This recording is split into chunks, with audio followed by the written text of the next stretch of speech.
All right, just want to send another video home for you guys during our break. So I feel like when you first outwardly see Phoebe, she kind of seems like a really overly confident dog because moves around so much and is hyper and all that stuff. But she's more of a timid dog. So something that I've noticed with her is that she's very sensitive to making mistakes or not getting it right. So I found that it's been very helpful to help her be successful. So what I've really been doing is embellishing my movements to help guide her into the positions that I want. And then I'm gonna phase most of that out so that I'm not doing so much, motions and getting her to be more reliant on just my voice, but she's not quite there yet. So what I mean by that is, when I ask her to sit, good. I'm gonna be very big with my motions. Down, good girl. And again, we're rewarding calm focus.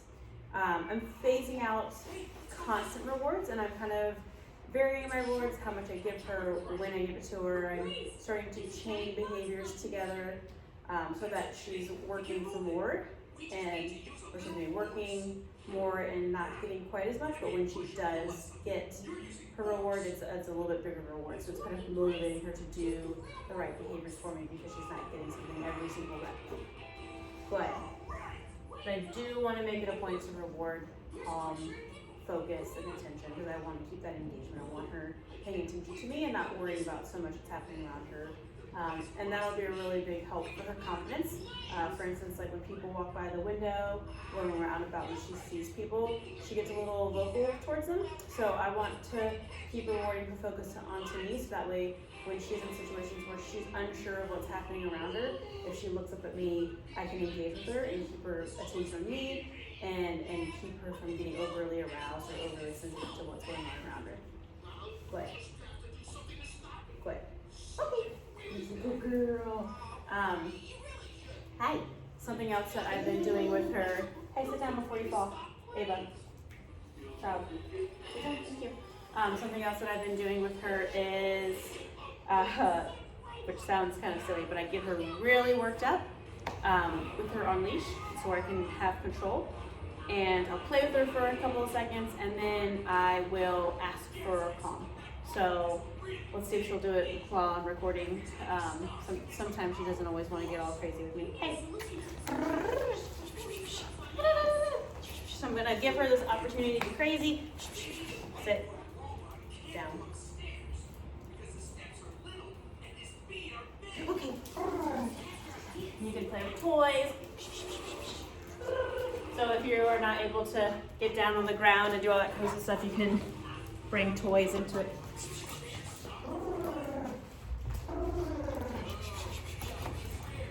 Sit. Out. Good. Sit. Very good. Okay.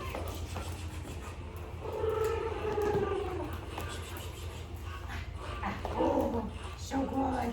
So good. Sit. Good. Nope.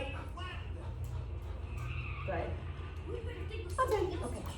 So the reason that I'm doing that is I want to be able to have an off switch essentially. So I think we've talked about this before on an original phone call, is we want there to be a healthy outlet and we want there to be a window of opportunity for that.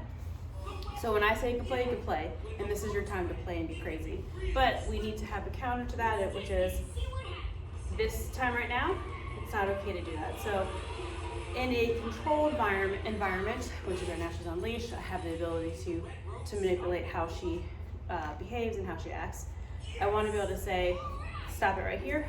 We're going to work on getting her aroused and then saying, okay, now I need to be still, I need to be obedient and things like that. And that way when she is in a situation where you don't have as much control, she knows what that information is. So again, she needs to have a healthy outlet for play. My advice is always hyper play, craziness outside. Inside is calm time. And if she starts getting to that level of arousal inside, she goes away.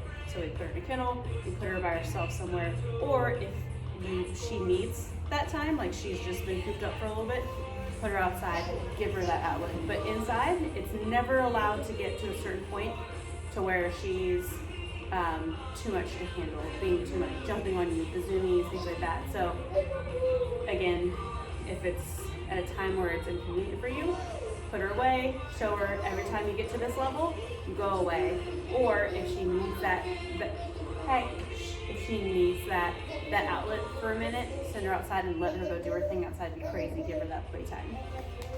And that'll help her be healthier, and it's gonna give her a black and white as to how she's supposed to act and take away that gray fuzzy area where she's like, sometimes I can be crazy inside, sometimes I can run and jump all over the furniture and jump and bite at you guys and things like that. So again, practice playing with her, getting all worked up, and you can do this outside so that, stop, come on, so that you can, so that you are not confusing her as far as where she's allowed to do that. She knows that, that's my child. She knows that she's allowed to do all that stuff in here, so it's not a big deal.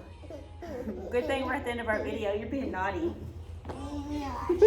Yeah, you're being naughty.